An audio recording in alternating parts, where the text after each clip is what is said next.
मोदीची लाट, शेतकऱ्यांची वाट. माझे नाव काकासाहेब सोपानराव लगड. मी एक शेतकरी असून मी हे कांद्याचे पीक घेतलं होतं. तर या मोदी सरकारमुळे आणि नोटाबंदीमुळे कांद्याची अवस्था अशी झाली की शेतामध्ये शेणखत टाकण्याच्या ऐवजी कांदा टाकण्याची वेळ आली.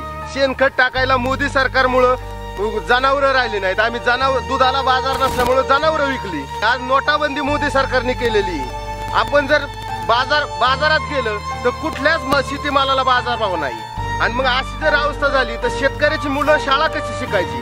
आज पाऊस पाणी भरपूर झालेला आहे मागच्या वर्षी. आता थोडी पाण्याची परिस्थिती चांगली आहे, तरी पण शेतकऱ्यांनी थोडी ऊसाची पिकं केलीत. तर आम्हाला आता या मोदी सरकारविषयी असं वाटायला लागलंय की पुढच्या वर्षी साखरेची जर मोदी सरकारने अशी अवस्था केली तर कांदा ऊस आम्हाला रानात फेकता आला, ऊस आम्ही कुठं फेकायचा?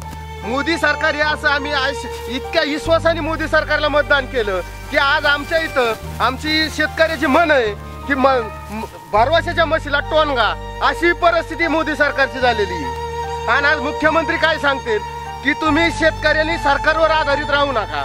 तर मग हे अशी भाषा मुख्यमंत्र्याला शोभती का? मतदान मागण्याच्या वेळेस मोदी सरकारने सांगितलं होतं 800 दिन येतील. ते 800 दिन यायचे कधी?